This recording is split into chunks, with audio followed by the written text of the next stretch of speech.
കഴിഞ്ഞ ദിവസം ഒരു ഫേസ്ബുക്ക് പോസ്റ്റിലൂടെ വന്ന കണക്കുകളാണ് ഇപ്പോൾ ഏറ്റവും കൂടുതൽ രാഷ്ട്രീയ കേരളം ചർച്ച ചെയ്തുകൊണ്ടിരിക്കുന്നത്. അതായത് കോൺഗ്രസിൽ ഒരു കൂട്ടം MLA-മാരുടെ പേരുകൾ അല്ലെങ്കിൽ ഒരു കൂട്ടം നേതാക്കന്മാരുടെ പേരുകൾ എടുത്തു പറഞ്ഞുകൊണ്ട് അവർ എത്ര വർഷമായി MLA സ്ഥാനം അലങ്കരിക്കുന്നു, മന്ത്രിയായി അലങ്കരിക്കുന്നു എന്നുള്ളത് ഒരു കണക്ക് പുറത്തുവിട്ടിരിക്കുകയാണ്. അതിനകത്ത് VD സതീശൻ 25 വർഷമായി MLA ആയി തുടരുന്ന വ്യക്തിയാണ് എന്ന് പറയുന്നുണ്ട്. അതുപോലെ തന്നെ രമേശ് ചെന്നിത്തല 35 വർഷമായും KPCC അധ്യക്ഷൻ സണ്ണി ജോസഫ് 15 വർഷമായും MLA ആയി തുടരുന്ന വ്യക്തിയാണ്. അതുപോലെ നമ്മുടെ കോട്ടയത്ത് നിന്നുള്ള തിരുവഞ്ചൂർ രാധാകൃഷ്ണൻ 35 വർഷമായി MLA ആയി തുടരുന്ന വ്യക്തിയാണ്. അതുപോലെ കുഞ്ഞാലിക്കുട്ടി ഏതാണ്ട് 35 വർഷവും മുനീർ 30 വർഷവും MLA അധികാരം കൈയാളിയിട്ടുണ്ട്. ഇടയ്ക്ക് മന്ത്രിയുമായിട്ടുണ്ട്. ഇത്തരത്തിൽ ഒരുപാട് നേതാക്കന്മാരുടെ പേരുകൾ ലീഗിൽ നിന്നും കോൺഗ്രസിൽ നിന്നുമുള്ള നേതാക്കന്മാരുടെ പേരുകൾ എടുത്തു പറഞ്ഞുകൊണ്ടാണ് ഇത്രയും വർഷമായി ഇവർ അധികാരത്തിലുണ്ട് എന്ന് പറയുന്നത്.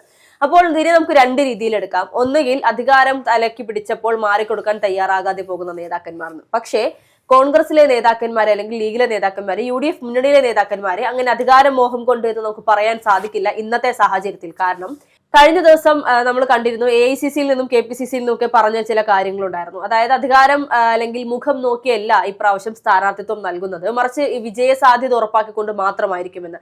അങ്ങനെയെങ്കിൽ പല നേതാക്കന്മാരെയും മാറ്റി നിർത്തേണ്ട സാഹചര്യം ഉണ്ടാകും. മാറ്റി നിർത്താൻ കോൺഗ്രസ് തയ്യാറാണ് എന്നുള്ളതാണ് യാഥാർത്ഥ്യം. പക്ഷേ എന്റെ ചോദ്യം ഇതാണ്, CPM-നകത്ത് നിന്നും ഇത്രയും വർഷം ഭരിച്ച നേതാക്കന്മാരുണ്ടായിട്ട് പോലും അവർ ഇപ്പോൾ 2 ടേം മന്ത്രിമാരായ ആളുകളെയൊക്കെ വീണ്ടും മത്സരിപ്പിക്കാൻ പാടില്ല എന്നുള്ള നിയമം നിൽക്കുകയാണ് വീണ്ടും പലരും മത്സരിക്കാൻ തയ്യാറായിക്കൊണ്ടിരിക്കുന്നത്. നമ്മുടെ ബഹുമാനപ്പെട്ട മുഖ്യമന്ത്രി പിണറായി വിജയൻ ഉൾപ്പെടെയുള്ള പല നേതാക്കന്മാരും മൂന്നാമത് വീണ്ടും മത്സരിക്കാൻ പോവുകയാണ് എന്നാണ് നമുക്ക് അറിയാൻ കഴിയുന്നത്. അപ്പോൾ ഒരു ഉറപ്പുമില്ലാതെ, വിജയസാധ്യത പോലും ഇല്ലാതെയാണ് പിണറായി വിജയൻ ഉൾപ്പെടെയുള്ള നേതാക്കന്മാർ വീണ്ടും മത്സര രംഗത്തേക്ക് ഇറങ്ങുന്നത്. അപ്പോൾ ഈ പുറത്തു വന്ന ഈ ഒരു റിപ്പോർട്ടിൽ യഥാർത്ഥത്തിൽ പ്രസക്തിയുണ്ടോ? കാരണം കോൺഗ്രസിലെ നേതാക്കന്മാരുടെ വിജയസാധ്യത നോക്കി മത്സരിപ്പിക്കുമ്പോൾ ചിലപ്പോൾ 30, 35, 40, 45 വർഷത്തോളമായി അധികാരം കൈയാളുന്നുണ്ടെങ്കിലും അവരെ വീണ്ടും തിരഞ്ഞെടുക്കാൻ ജനങ്ങൾ നിൽക്കുന്നുണ്ടെങ്കിൽ അതിന് കാരണം അവരുടെ മികവ് തന്നെയല്ലേ? പക്ഷെ അതിനകത്തെ ഈ CPM എന്ന് പറയുന്ന പാർട്ടിയുടെ സൈബർ ഹാൻഡിലിനെ കുറിച്ച് നമ്മൾ അല്പം ഒരു വിഷയത്തെ നമ്മൾ സംസാരിച്ചു. അതെ, തീർച്ചയായിട്ടും. ഇത് അവരുടെ തന്നെ ഏതോ ഒരു തലതിരിഞ്ഞ ബുദ്ധിയുടെ ഐഡിയയാണ് ഈ സാധനം. അപ്പോൾ തലതിരിഞ്ഞ ബുദ്ധി അത് ചെയ്തപ്പോൾ പർട്ടിക്കുലർലി UDF-ന്റെ ലീഗിൻ്റെയും കോൺഗ്രസിൻ്റെയും MLA-മാരെ മാത്രം അവർ വിചാരിക്കുന്നത് ചെയ്യുമ്പോൾ അവർക്കാണ് ബുദ്ധി കൂടുതൽ, ഇത് വായിക്കുന്നവർക്ക് മനസ്സിലാവില്ല, നേരെ തിരിച്ച് ചിന്തിക്കുന്ന. അപ്പോൾ അതിൽ നേരെ തിരിച്ച് ആ ഇട്ടവർ ഫേസ്ബുക്ക് പോസ്റ്റുകാർ ചിന്തിക്കേണ്ട ഒരു കാര്യം എന്ന് വെച്ചാൽ, ഒരു നേതാവിനെ അല്ലെങ്കിൽ ഒരു ആള് പാർലമെന്റ് തലത്തിൽ മത്സരിക്കുമ്പോൾ, ഒരു വ്യക്തി മത്സരിക്കുമ്പോൾ ആ വ്യക്തിക്ക് കഴിവുണ്ടോ ഇല്ലേ എന്ന് വോട്ട് ചെയ്യുന്നവർക്കറിയാം. തീർച്ചയായിട്ടും. ബഹുമാനപ്പെട്ട തിരുവഞ്ചൂർ രാധാകൃഷ്ണൻ, അദ്ദേഹത്തെ കുറിച്ച് ഞാൻ ആദ്യം പറയാം. തിരുവഞ്ചൂർ രാധാകൃഷ്ണൻ കോട്ടയം പോലൊരു സ്ഥലത്ത് ജയിച്ച് ഈ കാലം അത്രയും അദ്ദേഹം MLA ആയിരിക്കുന്നത് അദ്ദേഹത്തിന് മെരിറ്റ് ഉള്ളത് കൊണ്ട് തന്നെ. അദ്ദേഹം മെരിറ്റുള്ള ആളാണ്. അദ്ദേഹം എന്തെല്ലാം ചെയ്തു എന്ന് ആ മണ്ഡലത്തിൽ ചെയ്തു അവർക്ക് ബോധ്യമുള്ളത് കൊണ്ടാണ് അവർ വോട്ട് ചെയ്യുന്നത്. പിന്നെ MK മുനീർ എന്ന് പറയുന്ന വ്യക്തി എന്ന് പറഞ്ഞാൽ CH മുഹമ്മദ് കോയ എന്ന് പറയുന്ന ലീഗിന്റെ ഒരു സ്ഥാപക നേതാവാണ്. അദ്ദേഹത്തിന്റെ മകന് എന്നതിനേക്കാൾ ഉപരി പലവട്ടം ഈ CPM എന്ന് പറയുന്ന പാർട്ടി വ്യക്തിപരമായിട്ട് അദ്ദേഹത്തിനെ വേട്ടയാടാൻ ശ്രമിച്ചതാണ്. എന്നിട്ടും അദ്ദേഹം പലതവണ ജയിച്ചു, 1-2 പ്രാവശ്യം തോറ്റു. ഇതിനകത്ത് മറ്റൊന്നുമല്ല, ഇതിന്റെ ടാസ്ക് എന്ന് പറയുന്നത് ഈ എണ്ണം പറഞ്ഞ ഇത്രയും പേരുകൾ പറഞ്ഞവരെ ഒക്കെ തന്നെ CPM എന്ന് പറയുന്ന പാർട്ടിയെ വല്ലാതെ ഹാലിളകുന്നുണ്ട്. ഇവർക്ക് ഹാലിളകുന്നുണ്ട്. കാര്യം ഇവർക്ക് ജയിച്ചു വന്നു കഴിയുമ്പോൾ പാർലമെന്ററി തലത്തിൽ നിയമസഭയിൽ ഒരു പൊട്ടൻഷ്യൽ ടീമാണ് ഉണ്ടാകുന്നത്. അതെ, ഇവരെയൊന്നും തോൽപ്പിക്കാൻ CPM-ന് സാധിക്കുന്നില്ല. ഇനി എത്ര കൊലകൊമ്പന്മാരെ CPM രംഗത്തിറക്കിയാലും ഈ പറയുന്ന നേതാക്കന്മാരുടെ രോമത്തിൽ പോലും തൊടാൻ സാധിക്കില്ല എന്നുള്ള യാഥാർത്ഥ്യം CPM തിരിച്ചറിഞ്ഞു കഴിഞ്ഞിരിക്കുകയാണ്. ഇപ്പോൾ ഒരു തന്ത്രപരമായ നീക്കമാണ് CPM-ൽ തീർച്ചയായിട്ടും. ഇതിപ്പോൾ ഈ ഇത്രയും വർഷമായി ഭരിക്കുകയാണ്, നിങ്ങൾക്കൊന്ന് മാറി നിന്നുകൂടെ, പുതിയ ആളുകൾ പുതിയ ആളുകളെ കൊണ്ടുവന്ന് അറിയാവോ ഇവരെ സംബന്ധിച്ച് തമ്മിലടി ഉണ്ടാക്കുക, തമ്മിലടിക്കുക. ഇത് ഈ തമ്മിലടിച്ചിട്ട് മറ്റേ കുട്ടനും ആടിനെ തമ്മിലടിപ്പിച്ചിട്ട് ചോര കുടിക്കുന്ന ചെന്നായ ഒരു കഥ പറയില്ല. ഇവരെ കൊണ്ട് ഈ അണ്ടർഗ്രൗണ്ട് പണി ചെയ്യിപ്പിക്കുന്നുള്ള.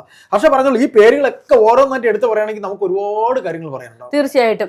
ഈ പറയുന്നത് പോലെ എത്ര പേരെ നിർത്തിയാലും മത്സരിച്ച് തോൽപ്പിക്കാൻ സാധിക്കാത്തത് കൊണ്ട് തന്നെ ഈ ഒരു ചെറിയ തിരി കോൺഗ്രസിനകത്ത് ഇട്ടുകൊടുത്ത്, അല്ലെങ്കിൽ UDF മുന്നണിക്കകത്ത്, കോൺഗ്രസിന് മാത്രമല്ല ഇപ്പോൾ ലീഗിന്റെ ഒക്കെ കാര്യങ്ങൾ പറയുന്നത്, അപ്പോൾ മുന്നണിയിലേക്ക് ഇട്ടുകൊടുത്തുകൊണ്ട് പിന്നെ കുഞ്ഞാലിക്കുട്ടി സാഹിബിനെ കുറിച്ച് പറയാം. തീർച്ചയായിട്ടും. കുഞ്ഞാലിക്കുട്ടി സാഹിബ് എന്ന് പറഞ്ഞാൽ അദ്ദേഹം കഴിവുള്ള ഒരാൾ തന്നെയാണ്. അദ്ദേഹം വ്യവസായ വകുപ്പ് നേരത്തെ ഹർഷ സംസാരത്തിൽ പറഞ്ഞ പോലെ അദ്ദേഹം തുടങ്ങി വെച്ച് ഇപ്പൊ ഇൻഫോ പാർക്ക് കാക്കനാട്, തിരുവനന്തപുരത്ത് ടെക്നോ പാർക്ക്, വ്യവസായ മേഖലയ്ക്ക് അദ്ദേഹം തുടങ്ങി വെച്ച ഒരുപാട് കാര്യങ്ങളൊക്കെ ഉണ്ട്. അപ്പൊ അതുകൊണ്ട് ഈ ബഹുമാനപ്പെട്ട സുഹൃത്തെ, ഈ ഫേസ്ബുക്ക് പോസ്റ്റ് ഇട്ട ബഹുമാനപ്പെട്ട സുഹൃത്ത് മനസ്സിലാക്കാനുള്ളത്, ഈ കഞ്ഞി അങ്ങ് വാങ്ങി വെക്കുന്നതാണ് നല്ലത്. അതെ, തീർച്ചയായിട്ടും. ഈ CPM-ന്റെ ഒരു ലിസ്റ്റ് എടുത്ത് നോക്കിക്കഴിഞ്ഞാൽ എത്രയോ വർഷങ്ങളായി അധികാരത്തിലിരിക്കുന്ന ആളുകളൊക്കെ ഉണ്ട്. പിണറായി വിജയൻ അല്ലാതെ വേറെ ആരും മത്സരിക്കില്ലേ? സംശയം കൂടി ചോദിക്കണം. ധർമ്മടത്ത് പിണറായി വിജയൻ അല്ലാതെ അല്ലെ മുഖ്യമന്ത്രി സ്ഥാനത്തേക്ക് പിണറായി എന്ന പേരല്ലാതെ വേറെ ആരെയും അവർക്ക് വെക്കാനില്ലേ? അത് ചോദിക്കാൻ പറ. അത് ആളില്ല എന്നുള്ളതാണ് അദ്ദേഹത്തിന് ശേഷം ഇവിടെ വേറെ ആരെയും പേര് വെക്കാനില്ല. അല്ല, ഇവിടെ ഈ പറയുന്ന ചോദിക്കാൻ തുടങ്ങി കഴിഞ്ഞാൽ ഉത്തരം മുട്ടു എന്ന് പറയാം. ഈ UDF-ന്റെ നേതാക്കന്മാരുടെ പേരുകൾ എടുത്തെടുത്ത് ചോദിക്കുമ്പോൾ നമ്മൾ തിരിച്ചു ചോദിക്കേണ്ട കാര്യമുണ്ട്. ഇവർക്കിപ്പോൾ ഈ ഒരു തിരിയിടുന്നതിന്റെ ഉദ്ദേശം എന്ന് പറയുന്നത് മറ്റാരെങ്കിലെയും നിർത്താനാണ്. അങ്ങനെ നിർത്താൻ മറ്റൊരു മുഖം UDF മുന്നണിക്കകത്ത് ഇഷ്ടം പോലെയുണ്ട് എന്നുള്ളതാണ് യാഥാർത്ഥ്യം. CPM-നോട് തിരിച്ചു ചോദിച്ചാൽ CPM-ന് എത്ര പേരുണ്ട് ഒരാളെ മാറ്റി നിർത്താൻ? ആരുമില്ല എന്നുള്ളതാണ്. ഇപ്പോൾ വേറെ ആരും ഉണ്ടാവാൻ പാടില്ല. അതെ, തീർച്ചയായിട്ടും. ഇവിടെ ഗോവിന്ദൻ മാസ്റ്റർ മത്സരിക്കില്ല എന്ന് പറഞ്ഞ് മാറി നിൽക്കുമ്പോൾ അത് എന്തുകൊണ്ട് എന്ന് ചോദ്യത്തിന് കൃത്യമായി തോൽവി ഭയം എന്ന് തന്നെയാണ് മറുപടി. തോൽവി ഭയം എന്നല്ല, ജനങ്ങളെ എങ്ങനെ ഇപ്പൊ നടക്കുന്ന ഈ യാത്ര എന്ന് പറയുന്നത് ഒഴിഞ്ഞ കസേരയല്ലേ ബഹുമാനപ്പെട്ട സെക്രട്ടറിക്ക് കാണാൻ കഴിയുന്നത്? മുഖ്യമന്ത്രിയെ പേടിച്ച് ഹിന്ദിക്കാരന്മാരെ കൊണ്ടുവന്നാണ് ഇപ്പൊ സീറ്റ് അടച്ചോണ്ടിരിക്കുന്നത്. അതും കണ്ണൂര് അല്ലെ? കണ്ണൂര് മുഖ്യമന്ത്രിയെ പേടിച്ച് അങ്ങനെയുള്ള പാർട്ടിയാണ് ഈ പറയുന്ന 25 കൊല്ലം. ഒരു പേര് മാത്രമല്ല, പല. ഇപ്പൊ ഞാൻ ചോദിക്കട്ടെ, ഉടുമ്പൻചോല എം എം മണിക്ക് ശേഷം വേറെ ആരും ഉടുമ്പൻചോല മത്സരിക്കായില്ലേ? എന്റെ സംശയം, സ്വാഭാവികമായ എന്റെ എന്നല്ല, കേരള സമൂഹത്തിന്റെ ഒരു സംശയമാണ്. സാർ, ആദ്യം നിങ്ങളുടെ മുതുകത്തിരിക്കുന്നത് തട്ടിക്കളഞ്ഞിട്ട് ഭ്രഷ്ടത്തിരിക്കുന്ന തേടി പോകണം. ഇത് ആരിട്ടിരുന്നാലും അല്ല. അതില് ഇപ്പൊ ഈ പറയുന്നത് നമുക്ക് നിരവധി പേരുകൾ LDF-ൽ നമുക്ക് പിന്നെ CPM-ന്റെ പറയേണ്ടി വരും. ഇപ്പോ KK ശൈലജ അല്ലാതെ വേറെ ആരും മട്ടാന്നൂരിൽ നിന്ന് മത്സരിക്കാനില്ലേ? സംശയമാണ്. KK ശൈലജ ഭയങ്കര ജനകീയ നേതാവാണ്, ശരിയാണ്. ശൈലജയ്ക്ക് ശേഷം വേറെ ആരുമില്ലേ? ഇപ്പൊ KK രാഗേഷ് എന്ന് പറയുന്ന പാർട്ടിയുടെ കണ്ണൂർ ജില്ലാ സെക്രട്ടറിയാണ്. അദ്ദേഹം എത്രയോ തവണ ലോക്സഭയിൽ പോയി, രാജ്യസഭയിൽ പോയി. ആ മെറിറ്റ് വേറെ ഈ പാർട്ടിയിൽ വേറെ ആർക്കും ഇല്ലേ? KK രാഗേഷിന് മാത്രമേ ഉള്ളൂ. ഈ പാർട്ടിയിൽ മെറിറ്റ് ഉള്ളവരൊക്കെ വേറെ ഉണ്ട് സാർ. അപ്പൊ നിങ്ങൾ ആദ്യം നിങ്ങളുടെ മുതുകത്തിരിക്കുന്ന തട്ടിക്കളയ ഒരു പഴഞ്ചൊല്ലുണ്ട്. അല്ല, ഇവിടെ UDF മുന്നണിക്കകത്തുള്ള ഈ ഒരു കണക്കെടുത്ത് പരിശോധിക്കുമ്പോൾ ചിന്തിക്കണം, ജനങ്ങൾ ഇതിൽ മടുത്തിട്ടില്ല. സതീശൻ ഒരു നല്ല സാമാജികനാണ്. ഈ പറഞ്ഞിരിക്കുന്നവരൊക്കെ സാമാജികരാണ്, മണ്ഡലങ്ങളിൽ പണിയെടുത്തവരാണ്. അതുകൊണ്ടാണ് അവരെ ജനം ജയിപ്പിച്ചു വിടുന്നത്. അതിൽ നിങ്ങൾക്ക് കുരു പൊട്ടിയിട്ടോ ഇനിയും അവർ തന്നെ മത്സരിക്കും. അവര് മത്സരിക്കണമെന്നും അവര് ജയിക്കണമെന്നും ജനങ്ങളുടെ പൾസ് കിട്ടിയ ശേഷമാണ്.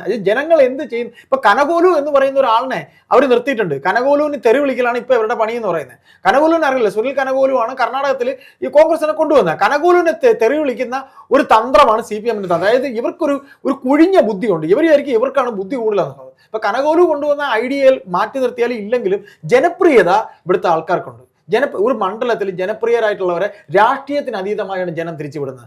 സാർ, ഇവർ ഈ പറയുന്ന പോലെ ഇവരോട് നമുക്ക് പറയാനുള്ളത്, മണ്ഡലത്തിലെ വോട്ടെന്ന് പറയുന്നത് വെറും അന്തംകമ്മികളോ അല്ലെങ്കിൽ കോൺഗ്രസ് പാർട്ടി വിശ്വസിക്കുന്ന മറ്റ് കോൺഗ്രസ് വിശ്വാസികളോ അല്ലെങ്കിൽ RSSകാരോ മാത്രമല്ല.